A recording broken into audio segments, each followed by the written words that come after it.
कर्तावे स्तोत्रम देवतुन स्तोत्रम। प्रभु यीशु मसीह के सामर्थ्य और जीवित नाम में फिर एक बार आप सबों को मैं सलाम करता हूँ। आप स्वस्थ है, सुरक्षित है, ऐसी मैं आशा करता हूँ, ऐसा मैं विश्वास करता हूँ। और मैं इस बात से आज आनंदित हूँ क्योंकि आज का दिन यहोवा ने बनाया है। हालेलुया, आमीन। प्रिय परमेश्वर की करुणा में फिर एक बार आज हम इस दिन को देख सके और इस समय तक प्रभु ने हमें जीवित रखा, इसलिए हम मिलकर यहोवा का धन्यवाद करेंगे। परमेश्वर ने हमें सुरक्षित रखा। हम जिस योग्य नहीं थे उस योग्यता से परमेश्वर ने हमें भरकर यहाँ तक एबेनेज़र बनकर हमारी सहायता की, इसलिए भी हम यहोवा का धन्यवाद करें। अगर ऐसे धन्यवाद की बातों को मैं आपको बताने लगूं तो हमारे जीवन में बहुत सारे ऐसे परमेश्वर के उपकार हैं जिनके लिए हम उसको जीवन भर धन्यवाद कर सकते हैं। हालेलुया। कई बार हमको लगता है ये प्रभु की जिम्मेदारी है। नहीं नहीं नहीं, परमेश्वर आपका कर्जदार नहीं है, ये प्रभु की जिम्मेदारी नहीं है, ये परमेश्वर का प्रेम है, इसलिए हम जीवित पाए जाते हैं। हालेलुया। आज हम अपने अध्ययन की ओर जब बढ़ेंगे उससे पहले मैं आपको बता दूं कि कल का जो हमने अध्ययन किया उसमें कुछ लोगों को थोड़ा सा बुरा लग गया। जो बातें मैंने आपसे कही कि हम सब माता के गर्भ से पाप के साथ जन्मे हैं। 2-3 लोगों ने मुझे फ़ोन किए, मुझे उनको रेफरेंसेस देने पड़े। अगर आपके भी मन में ये समस्या है या ये प्रश्न है तो आप मुझे ज़रूर कमेंट बॉक्स में या मुझे फ़ोन कॉल्स करके मुझे ईमेल में लिखकर पूछ सकते हैं। उन्होंने कहा परमेश्वर का वचन तो कहता है कि अतः जो अब यीशु मसीह में है। एक पास्टर थे, उन्होंने मुझे फ़ोन करके कहा कि पास्टर आपने गलत प्रचार किया क्योंकि वचन में लिखा था जो अब यीशु मसीह में है उन पर दंड की आज्ञा नहीं है। अब देखिए, कई बार लोग वचनों को अपनी सुविधा से इस्तेमाल करते हैं। आमीन। वचन सुविधा से इस्तेमाल करने के लिए नहीं है, वचन जैसा है वैसा बांटने के लिए दिया गया है। मैंने आप लोगों को कल ये बोला ही नहीं कि आपके ऊपर दंड है, मैंने आपको ये बोला हम सब पापी हैं। हालेलुया। क्योंकि वचन में रेफरेंस के साथ लिखा हुआ है जिसने माता के गर्भ से जन्म लिया वो पापी है। आमीन। लेकिन परमेश्वर ने हमारे अधर्म के अनुसार हमसे व्यवहार नहीं किया। This is the problem with the church, you know. कलीसिया के साथ यही सबसे बड़ी समस्या है। उनको आधी बातें पता है, आधी बातें पता ही नहीं है। और इसीलिए होशे की पुस्तक में भी लिखा है, उसका 4 अध्याय उसके 6वें वचन में, मेरे वचन का ज्ञान न होने से मेरी प्रजा नष्ट होती चली जा रही है। जब मैंने कुछ बातों को के द्वारा, कुछ वचनों के द्वारा पासवान को बताया तो उन्हें ये बात समझ में आई। फिर उन्होंने मुझे टेक्स्ट में सॉरी लिखकर भेजा। फिर मैंने ही उनको फ़ोन किया, मैंने कहा नहीं, सॉरी की कोई बात ही नहीं है। मुझे बहुत आनंद हुआ पास्टर कि आप ये प्रश्न लेकर मेरे पास आए ताकि मैं आपको और गहराई की बातों को बता सकूं जिसके द्वारा आप बंधनों से आज़ाद हो सके। Hallelujah. You have to understand the depth of the word of God. Amen. आपको वचन की गहराई में जाकर वचन को समझना जरूरी होता है। पढ़ लिए और पढ़ने के अनुसार कुछ भी बोल दिए, ऐसा प्रभु काम नहीं करता है। आमीन। परमेश्वर हमें भेद की बातों को प्रकट करने वाला परमेश्वर है। आमीन। प्रभु का धन्यवाद हो। प्रभु इस अध्ययन को हमारे जीवन में लेकर आया है और बहुत सारे लोगों के जीवनों में परमेश्वर करेक्शंस कर रहा है। उसमें सबसे पहला मैं हूँ। आमीन। क्योंकि ये वचन पहले मुझ तक आता है फिर मैं आप तक पहुँचाता हूँ, तो ये पहले करेक्शंस मेरे लिए होते हैं और मैं ऐसा समझता हूँ कि ये वचन मेरे ही लिए है जो प्रभु मुझे देता है। लेकिन क्योंकि उस प्रभु ने इन वचनों को आप तक पहुँचाने की आज्ञा मुझे दी है, इसलिए मेरी जिम्मेदारी है कि मैं इन वचनों को आप तक पहुँचाऊँ। हालेलुया। आज फिर एक बार प्रभु की बताई हुई बातों को आप तक पहुँचाने के लिए मैं यहाँ पर उपस्थित हूँ। विश्वास करता हूँ आप सब लोग नई गहरी बातों को प्राप्त करने के लिए यहाँ तैयार है। लेकिन इससे पहले कि हम आगे के वचनों में बढ़े, अपने अध्ययन की और अपने ध्यान को लगाए, क्यों ना हम कुछ वचनों को आज रोज के समान पढ़ेंगे। और आज हमने पढ़ने के लिए जो वचन चुने हैं वो पाए जाते हैं भजन संहिता उसका 37 अध्याय, उसके 1 से लेकर 7 वचनों को हम पढ़ेंगे। The book of Psalms chapter 37 verses 1 to 7। भजन संहिता 37 अध्याय 1 से लेकर 7 वचन। सब मिलकर ऊंची आवाज में प्रभु के इन वचनों को पढ़कर हम प्रभु का गुणानुवाद और स्तुति करेंगे। और जब जब प्रभु की उपासना और आराधना होती है तब तक शत्रु और गहराई में दबाया जाता है। आमीन। So let us open our mouth and read this words. अपने मुखों को खोलकर इन वचनों को हम पढ़ेंगे। कुकर्मियों के कारण मत कुढ़, कुटिल काम करने वालों के विषय डाह न कर, क्योंकि वे घास के समान झट कट जाएंगे और हरी घास के समान मुरझा जाएंगे।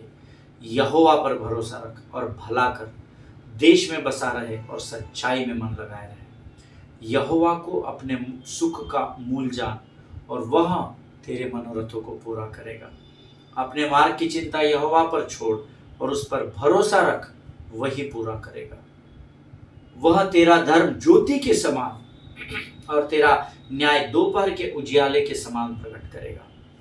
यहोवा के सामने चुपचाप रहे और धीरज से उसकी प्रतीक्षा कर। उस मनुष्य के कारण मत कुढ़ जिसके काम सफल होते हैं और वह बुरी युक्तियों को निकालता है। हालेलुया। परमेश्वर इन पढ़े हुए वचनों के द्वारा हम में से प्रत्येक के जीवन पर आशीष दे। Very very very important verses of Bible, ये आपके और मेरे लिए है। आमीन। ये दूसरों के लिए नहीं है प्रियो, ये वचन मुझे और आपको करेक्शंस के लिए आज प्रभु ने दिए हैं। सबसे पहली बात, fret not yourself because of evil doers, be not envious of wrong doers. आमीन। कुकर्मियों के कारण मत कुड़, जो अक्सर हम कुड़कुड़ाते हुए पाए जाते हैं। देखिए, एक बात बड़ी खास है धर्मियों के साथ, जो बातें प्रभु ने नहीं करने के लिए बोली उसमें सबसे अग्रेसर है, और जो बातें प्रभु करने के लिए कहता है उसमें बाकी लोग कर जाते हैं, धर्मी पीछे रह जाते हैं, और बड़े दुख की बात है। आमीन। क्योंकि प्रभु यहाँ कह रहा है कुकर्मियों के कारण मत कुड़। कुटिल काम करने अर्थात बुरे काम, है ना, बुरे काम, नीच काम करने वालों के विषय में डाह न कर। ये दोनों बातें हम करते हैं। हम लोग कुकर्मियों के विरोध में कुड़कुड़ाते भी हैं, और जो बुरी बातें करते हैं, बुरे काम करते हैं, गलत बातें करते हैं, हम उनके विषय में डाह करते हैं। और हम केवल डाह नहीं करते, हम उससे भी अधिक सयाने लोग हैं। हम दूसरों तक भी उन बातों को पहुंचाते हैं। अरे वो ऐसा 2 नंबर का धंधा करता है, ये करता है, वो करता है, अरे वो बहन के लाइफ में ऐसा चल रहा है, उस भाई के लाइफ में।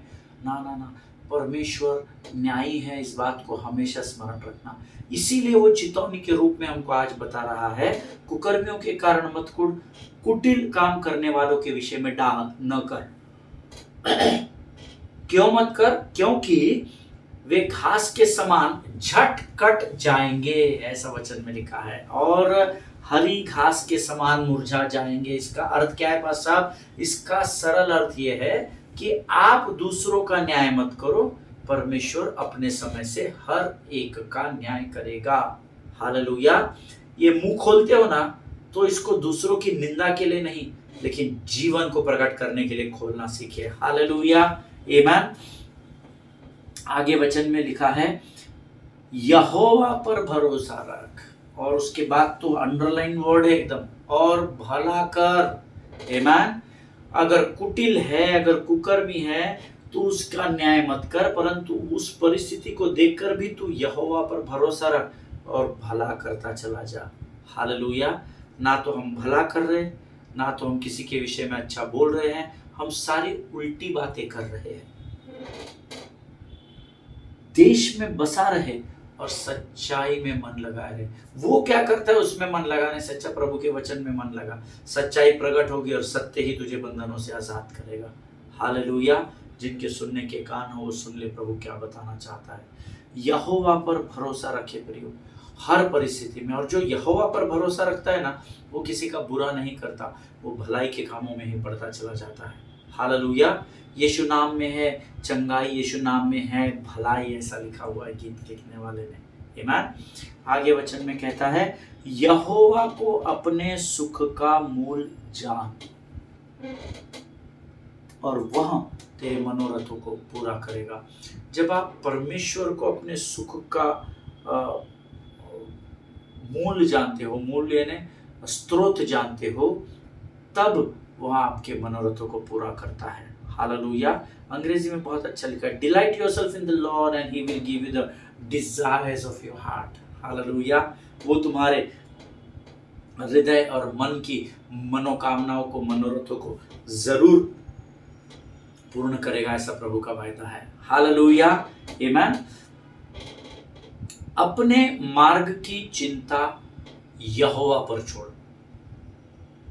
आप आपके मार्ग की चिंता petrol, diesel, CNG, steering oil, carburettor, radiator, इस पर रखते हैं।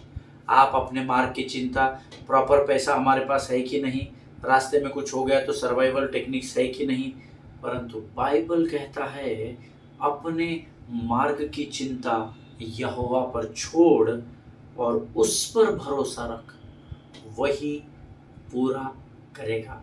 आपके मार्ग में जो भी ऑब्स्टेकल्स आएंगे, अगर आपका भरोसा यहोवा पर रहेगा तो उन ऑब्स्टेकल्स से वो आपको दूर करके आपके मार्ग को पूरा करेगा। ये प्रभु का वायदा है। हालेलुया।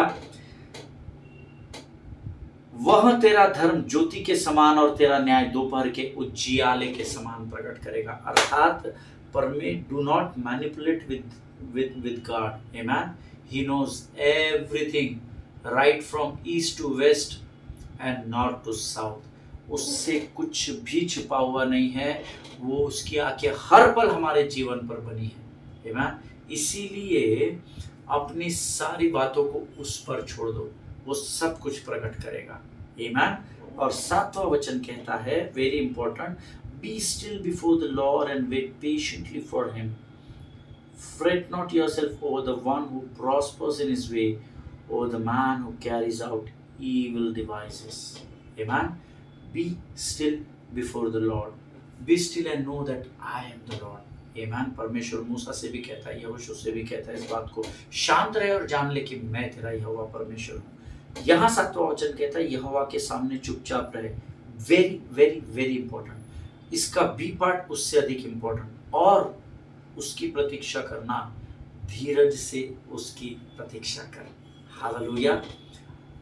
धन्य है वो जो यहोवा की बाट जोते हैं, क्योंकि वही नया बल प्राप्त करेंगे। बाट जोना सीखे। और यहाँ पर तो लिखा हुआ है, धीरज से उसकी प्रतीक्षा कर। अपने तय किए हुए समय तक उसकी प्रतीक्षा कर, बाद में अपने मन का डिसीजन ले ले और देख कैसा मजा आएगा, ऐसा नहीं लिखा है। धीरज से यहोवा की प्रतीक्षा कर। ये लिखो अपने प्रार्थना के पॉइंट में, प्रभु मुझे धीरज के साथ तुझ पर ठहरे रहना, तेरी प्रतीक्षा करना सिखा, ताकि मैं अपने धीरज में और आगे बढ़ता चला जाऊं। हालेलुया। ये हमारी प्रार्थना के विषय नहीं है धर्मियों के, बड़े दुख की बात है। अगर आप प्रार्थना के लड़वैये हैं, इस प्रार्थना को अपने प्रार्थना विषय में लिख लेना। धीरज से प्रभु मैं तेरी प्रतीक्षा कर सकूं, ऐसी सामर्थ मेरे जीवन पर तू दे। आमीन। और आगे लिखा है, उस मनुष्य के कारण न कुढ़ जिसके काम सफल होते हैं और वह बुरी युक्ति। अरे बाप रे, इसमें धर्मी लोग सबसे आगे है दुनिया में। ये बुरी युक्तियां करके जो अपना फायदा करते हैं, या कई पासबान है, कई लीडर है, कई धर्मी है, कई विधर्मी है, जो आपके विरोध में बुरा सोचते हैं और अपने कामों को निकाल लेते हैं, उनकी सफलता को जब हम देखते हैं, जब हमको पता चल जाता है कि हमारे साथ धोखाधड़ी हो गई, तो हम उस मनुष्य के विरोध में कुड़कुड़ाने लगते हैं। Very difficult. बाइबल कह रहा है, उस मनुष्य के कारण न कुड़ जिसके काम बुरी युक्तियों की वजह से सफल होते हैं। आमीन। हमको ये सीखना होगा। बहुत कठिन है, मुझे प्रचार करने को तो मस्त लग रहा है आपको, पर इस पर अमल करना कठिन है, मैं जानता हूँ।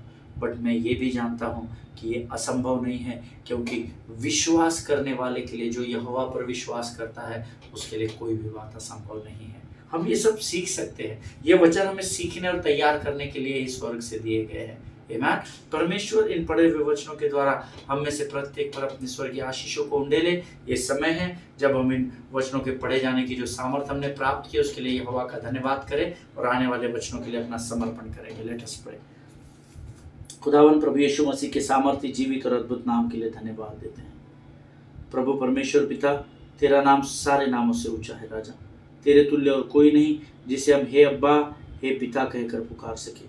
प्रभु जी, आज के इस पवित्र दिन में तूने हमें सामर्थ दिया, बल दिया, ताकि हम इन वचनों को पढ़ सके राजा।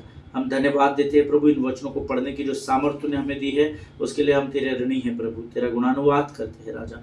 इस समय हम अपने शरीर, प्राण, आत्मा और बुद्धि को तुझे सौंपते हैं। स्वर्ग के परमेश्वर पवित्र आत्मा, तू आ और हम सबों के ऊपर नियंत्रण ले। जब हम तेरी वाणी को सुनते हैं राजा, हमें ताकत दे, बल दे परमेश्वर पिता। प्रभु जी, तेरे लिए कुछ भी असंभव नहीं है। जब हम तेरी वाणी को सुनते हैं, हमें समझ की आत्मा से इस समय हम अपने आप को यीशु मसीह के लहू में सुरक्षित करते हैं। सारी बातों में महिमा तुझको देते हैं। आगे के संपूर्ण समय को तुझे सौंपते हैं और इस विनती को धन्यवाद और पूरे विश्वास के साथ हमारे उद्धारकर्ता और परमेश्वर यीशु नासरी के नाम से मांगते हैं पिता। सुनिए और बड़ी दया से ग्रहण करें। आमीन। हालेलुया। फिर एक बार आप सबों को सलाम और आपका इस YouTube के चैनल पर स्वागत करता हूँ। हम न्यायों की पुस्तक उसका 6वां अध्याय उसके 13 वचन से सीख रहे हैं कि अगर परमेश्वर मेरे साथ है तो मुझ पर ये विपत्तियाँ क्यों आ पड़ी है। ये गिदोन का प्रश्न यहाँ स्वर्गदूत से था, यही हमारा प्रश्न परमेश्वर से होता है। हालेलुया। अगर प्रभु तू उपस्थित है तो फिर मैं तकलीफ में क्यों, बीमारी में क्यों, कर्जे में क्यों, रिश्ते क्यों टूटे हुए हैं, मेरी मानसिक परिस्थिति क्यों कमजोर है, क्यों मेरे ही साथ ऐसा हो रहा है, ये प्रश्न हम भी करते हैं और इसी का उत्तर परमेश्वर हमें इस अध्ययन के द्वारा दे रहा है। हालेलुया। हमने पिछले 4-5 दिनों में बहुत सारी बातों को सीखा है। कल जब हम समाप्त कर रहे थे तो मैंने आपसे एक बात कही थी कि अगर हम परमेश्वर के सामने अपने 2 रिज्यूम्स को लेकर जाएंगे, एक हमारे अच्छे कामों का, जो अच्छे काम प्रभु को प्रसन्न करने वाले काम हमने किए, प्रभु को खुश करने वाले काम हमने किए, और एक वो जो पाप हमसे हुए हैं। तो मैंने आपसे कल कहा था आपके अच्छे कामों की लिस्ट में अगर जीवन भर में आपके अगर 1000 काम अच्छे किए होंगे, यकीन जानिए your sin resume will be more higher than that. अगर ये 1000 काम आपने जीवन भर में प्रभु को प्रसन्न करने वाले, लुभाने वाले किए, तो कम से कम 70-80 लाख 1 करोड़ से ऊपर आपने इस पृथ्वी पर उतने ही समय में पाप भी कर लिए हैं। That is what I said कि हर मनुष्य जो इस पृथ्वी पर है वो पाप के साथ इस पृथ्वी पर जन्मा है। हालेलुया, आमेन। गॉड डिड सी, परमेश्वर ने अभी तक हमारे उन पापों का व्यवहार हमसे किया नहीं, क्योंकि उसका अनुग्रह हमारे पर बना हुआ है। Amen. See, God did not allow you to reap the full consequences of your sin yet. Amen. और यही परमेश्वर की महानता है। आपकी पाप, जो पाप आपने किए हैं या कर रहे हैं या करने वाले हैं, उसकी जो कटनी है, उस पाप के अनुसार अगर परमेश्वर मुझसे और आपसे व्यवहार करता तो आज हम समाप्त हो जाते। परंतु उसका प्रेम इतना महान है कि उसने हमारे साथ उस कीचड़ में हाथ डाले और उसने हमारे साथ उस अग्नि में हाथ डाले, अपने भी हाथों को जलाया, लेकिन उसने जाकर उस पर मरहम नहीं लगाया। वो आपके साथ हर परिस्थिति में बना रहने वाला परमेश्वर है। हालेलुया, आमेन। The book of Hebrews chapter 3 verse 5 हम पढ़ेंगे। इब्रानियों की पत्री उसका 3रा अध्याय उसका 5वां वचन हम सब मिलकर पढ़ेंगे और मैं चाहता हूँ जोर से एक आवाज में पढ़ें। The book of Hebrew chapter 3 verse 5 says, तुम्हारा स्वभाव लोभ रहित हो और जो तुम्हारे पास है उसी पर संतोष किया करो। अब दूसरा भाग बहुत इंपॉर्टेंट है, क्योंकि उसी ने आप ही कहा है कि मैं तुझे कभी ना छोड़ूंगा और न कभी त्यागूंगा। And because of this one verse, ऐसे तुझे कभी नहीं छोड़ूंगा, कभी नहीं त्यागूंगा, ये बहुत जगह लिखा है, बट इस वचन के कारण ही परमेश्वर की उपस्थिति हमारे जीवन में बनी रहती है। मैं संडे से तुझसे मुलाकात करूंगा, बाकी दिनों में दूसरों के पास जाऊंगा, ऐसा नहीं लिखा है। कभी भी ना छोड़ूंगा, कभी भी यीशु ना छोड़ेगा, कभी भी यीशु ना त्यागेगा, कभी भी यीशु के लोग लज्जित नहीं होंगे। आमेन। प्रभु कभी भी नहीं छोड़ता, कभी भी नहीं त्यागता। यही कारण था कि उस कठिन परिस्थिति में, उस डर और भय की परिस्थिति में भी परमेश्वर यहोवा गिदोन के साथ बना हुआ था, लेकिन गिदोन को दिखाई नहीं दे रहा था। हालेलुया। आज आप जीवन की जिस भी परिस्थिति का सामना कर रहे हैं, शारीरिक हो, आत्मिक हो, मानसिक हो, आर्थिक हो, किसी भी बीमारी में आप पड़े हुए हो, लेकिन यकीन जानिए परमेश्वर की आंखें और परमेश्वर के कान आपकी ओर लगे हुए हैं और वो कभी भी आपको नहीं छोड़ता है। उसकी उपस्थिति आपके जीवन में बनी हुई है। हालेलुया। देखिए, जब परमेश्वर यीशु मसीह को आपने अपना वैयक्तिक पर्सनल सेवियर, अपना उद्धारकर्ता और परमेश्वर जानकर ग्रहण किया और उसको अपना परमेश्वर करके स्वीकार किया, तब परमेश्वर ने ना केवल आपको भविष्य में आने वाली नरक की आग से आपको बचाया, परंतु you have been saved also from the wrath of God while you live in this earth. Amen. फिर से एक बार बोलता हूँ, जब आपने यीशु मसीह को ग्रहण किया ना, अपना उद्धारकर्ता और परमेश्वर मैंने किया, तो परमेश्वर ने सिर्फ मुझे नरक की मेरे ऊपर आने वाली आग से ही मुझे नहीं बचाया, परंतु परमेश्वर ने मुझे उसके क्रोध के भड़के जाने के परिणामों से भी बचा लिया। हालेलुया, आमीन। कितने लोग इस बात को समझे मुझे पता नहीं। अर्थात जो पाप आप करते हैं और जिस पाप के अनुसार आपसे परमेश्वर का क्रोध भड़कने के कारण जो व्यवहार होना चाहिए, उस होने वाले व्यवहार से भी परमेश्वर ने आपको बचाया, क्योंकि आपने यीशु मसीह को अपना उद्धारकर्ता जानकर ग्रहण किया। आमीन। नहीं तो जितने पाप मैंने और जितने पाप आपने किए हैं, शत्रु को हम पर हावी होने की जरूरत नहीं। परमेश्वर का क्रोध ही इतना भयंकर है कि हम ऐसे ही जलकर भस्म हो जाएंगे। आमीन। लेकिन परमेश्वर ने ना केवल शत्रु की ओर से आने वाली हानि से आपको इस पृथ्वी पर बचाया, लेकिन उसके क्रोध के कारण जो न्याय आपके जीवन पर आ सकता है या आ सकता था या आएगा, उन सारी बातों से भी परमेश्वर ने आपको बचा लिया। हालेलुया।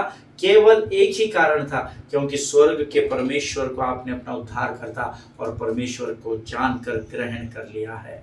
हालेलुया। इस बात को समझने में प्रभु आपकी सहायता और मदद करे। सी परमेश्वर का आपके साथ होना केवल इस बात से तय नहीं होता कि उसने आपको आपके मांगने के अनुसार आशीषें दी है, लेकिन वो इस बात से भी प्रकट होता है कि आपके लगातार पाप में पड़ने के बावजूद भी, आपके लगातार गुनाह करने के बावजूद भी उसने आपके पापों के अनुसार आपसे व्यवहार नहीं किया। ये इस बात का प्रमाण है कि परमेश्वर की उपस्थिति आपके जीवन पर बनी हुई है।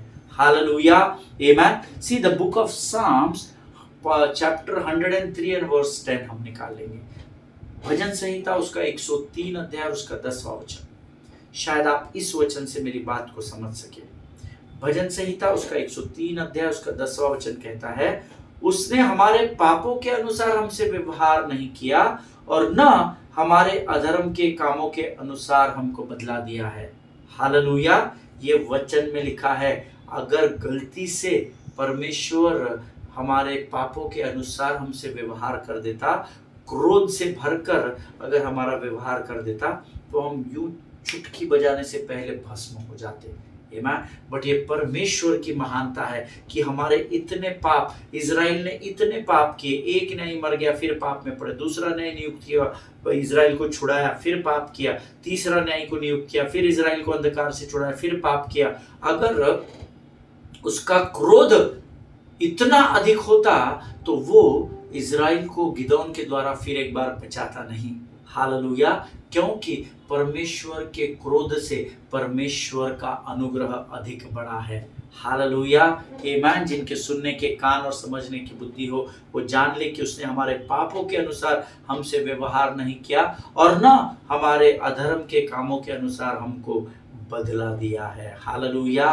कई बार हमारे लिए उन बातों को के लिए धन्यवाद देना कठिन हो जाता है जो हमें दिखाई नहीं देती और हमारी समझ से परे होती है।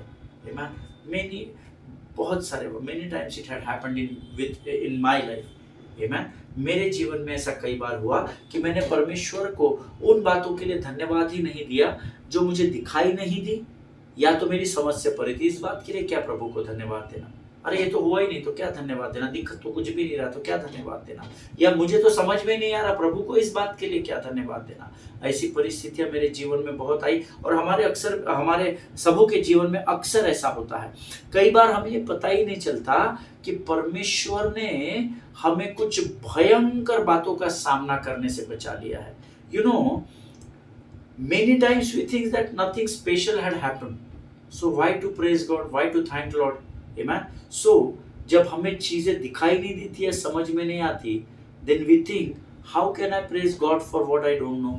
मुझे जो बातें पता ही नहीं उसके लिए यहोवा को धन्यवाद क्यों देना है? लेकिन मैं अपनी कलीसिया में अक्सर सिखाता हूँ, हर बातों में यहोवा का धन्यवाद करो। जो दिख रही है वो नहीं, जो भले काम उसने हमारे जीवन में अब तक किए हैं उसके लिए धन्यवाद दो। आज परिस्थितियां बिकट है, हमें कुछ भला होता हुआ दिखाई नहीं दे रहा, फिर भी धन्यवाद दो। और आने वाली आशीषों के लिए जो आपको दिखाई नहीं दे रही, आपको पता ही नहीं है, उसके लिए भी आज ही से लगातार यहोवा का धन्यवाद दो।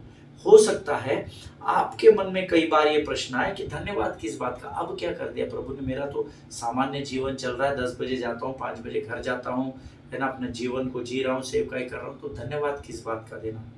कई बार हमको ये पता नहीं होता कि हमने जो पाप कर दिए ना, उसका क्रोध इतना भयंकर आ सकता है प्रभु का न्याय के रूप में, या तो फिर हमारे पाप करने के द्वारा शत्रु हम पर अटैक कर सकता है। लेकिन क्योंकि परमेश्वर की उपस्थिति हमारे जीवन में है, इसलिए ना तो शत्रु का तीर हम पर हावी हो सकता है, ना परमेश्वर का क्रोध हम पर हावी होता है।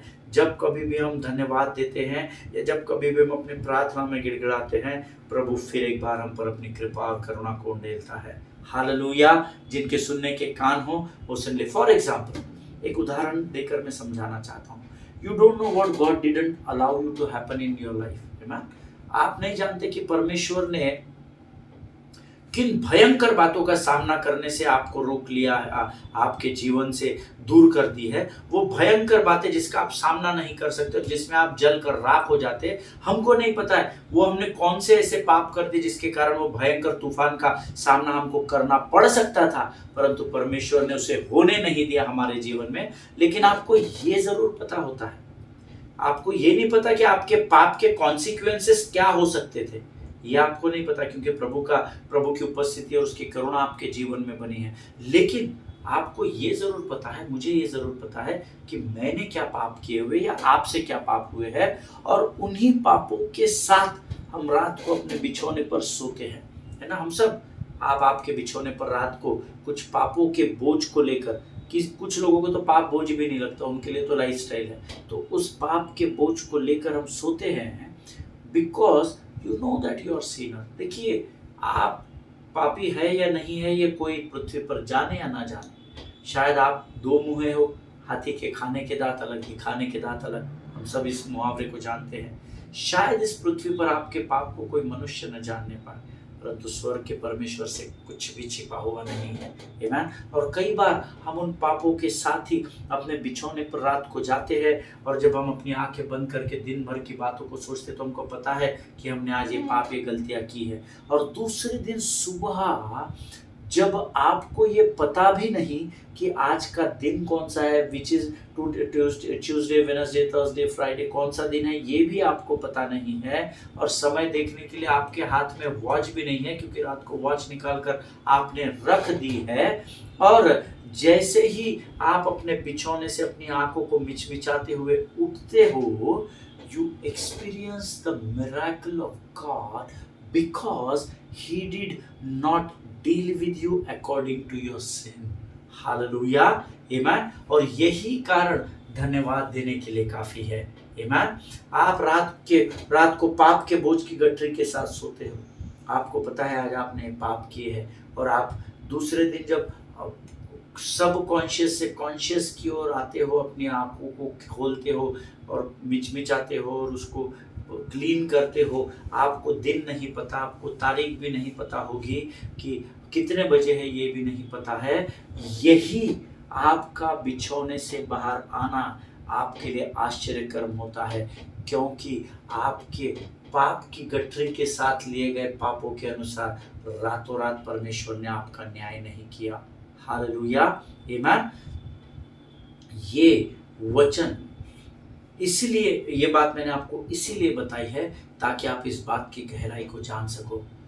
हर दिन यहोवा का धन्यवाद किया करो, हर परिस्थिति में यहोवा का धन्यवाद किया करो, क्योंकि प्रभु यीशु मसीह की इच्छा यही है। 1 थिस्सलुनीयंस चैप्टर 5 वर्स 18 हम लोग निकालेंगे। पहला थिस्सलुनीकियों उसका 5वां अध्याय उसका 18 वचन। 1 थिस्सलुनीयंस चैप्टर 5 एंड वर्स 18 वचन में लिखा है, हर बात में धन्यवाद करो, क्योंकि तुम्हारे लिए मसीह यीशु में परमेश्वर की यही इच्छा है। हालेलुया। हर बात में धन्यवाद करो। आमीन। परमेश्वर का क्रोध हम पर भड़क नहीं उठा, इसलिए यहोवा का धन्यवाद करो। हमने पाप किया, परंतु शत्रु को हम पर परमेश्वर ने हावी नहीं होने दिया, इस बात के लिए यहोवा का धन्यवाद करो। इतनी गलतियां गिदोन के लोग करते आए या इजरायली करते आए, और हर बार परमेश्वर उन पर कृपा और करुणा को उंडेलते गया। क्रोध प्रभु ने किया, उसकी सजा भी उनको मिली, परंतु परमेश्वर ने उन्हें नष्ट नहीं किया। हर बार एक न्यायी को नियुक्त किया। और अब जब वो दो बातें जो गिदोन से कही गई, हे शूरवीर सुरमा, यहोवा तेरे संग है, गिदोन को इस बात पर कोई शक नहीं था कि परमेश्वर उसके साथ नहीं है, परंतु जो परिस्थितियां उसके चारों ओर मंडरा रही थी, उसको भांपते हुए वो परमेश्वर को देख रहा था कि परमेश्वर मेरे संग है, ये मुझे मालूम है, पर मुझे दिखाई क्यों नहीं दे रहा। लेकिन उस सारी सोचने की प्रक्रिया में वो ये भूल गया कि इज़राइल ने इतनी गलतियां, इतने पाप करने के बावजूद भी गिदोन उस छुपे हुए स्थान में, उस दाखरस के स्थान पर, उस वाइन प्रेस में जीवित पाया गया। हालेलुया। परमेश्वर इस बात को समझने में सहायता और मदद करे। आज हम अपने अध्ययन को यही समाप्त करेंगे। कल हम इससे आगे की और गहरी बातों में प्रभु का आत्मा हमको लेकर जाएगा, ऐसा मैं विश्वास करता हूँ। ये समय है प्रियो, जब हमने आज जो गहरी बातें प्रभु के द्वारा सीखी है, उसके लिए हम यहोवा का हृदय से धन्यवाद करें। Let us pray. खुदावंद प्रभु यीशु मसीह के सामर्थी, जीवित और अद्भुत नाम को लेकर फिर एक बार तेरे अनुग्रह के सिंहासन के सामने आते हैं राजा। प्रभु परमेश्वर पिता, तेरा धन्यवाद देते हैं क्योंकि तूने आज इन वचनों के द्वारा हमें अद्भुत बातों को सिखाया। प्रभु आज फिर एक बार हम तेरा धन्यवाद करते हैं, इस समय के लिए धन्यवाद करते हैं। इस समय तक तूने हमें जीवित रखा, इसलिए धन्यवाद करते हैं। इन वचनों को आज तूने हमें दिया, इसलिए धन्यवाद करते हैं। ये वचन प्रभु जी हमारे जीवन के अंत तक हमारे साथ बने रहे, से हम तुझसे नम्र विनती करते हैं राजा। जितनों ने सुना उन्हें आशीष दे। हम सब अपने आप को यीशु मसीह के लहू में सुरक्षित करते हैं और विनती को धन्यवाद और पूरे विश्वास के साथ हमारे उद्धारकर्ता और हमारे परमेश्वर यीशु नासरी के सामर्थ्य नाम में मांगते हैं पिता, सुनिए और बड़ी दया से ग्रहण करें। आमीन। हालेलुया। प्रभु आपको बड़ी बरकत और बड़ी आशीष दे। ऐसे ही वचनों को सुनते चलिए, समझते चलिए, सीखते चलिए। परमेश्वर की आंखें आप पर लगी हुई है। हालेलुया। इजराइल के लिए प्रार्थना करें, भारत देश के लिए प्रार्थना करें, अपने पासवानों के लिए, उनके परिवारों के लिए प्रार्थना करें, भारत देश के प्रधानमंत्री, राष्ट्रपति, उपराष्ट्रपति, तमाम मिनिस्टर्स के लिए प्रार्थना करें। इस देश में शांति बने रहे, वो शांति जो स्वर्ग से आती है। उसके लिए आपको सुसमाचार सुनाना पड़ेगा, उसके लिए संविधान का अध्ययन करें और भारत की कानून व्यवस्था का पालन करते हुए पूरी सादगी के साथ, पूरी नम्रता और दीनता के साथ अपने जीवन की गवाहियों को लोगों तक पहुंचाएं। हालेलुया। हम कल फिर मुलाकात करेंगे, तब तक स्वस्थ रहे, सुरक्षित रहे। सभी को जय मसीह की। God bless you all.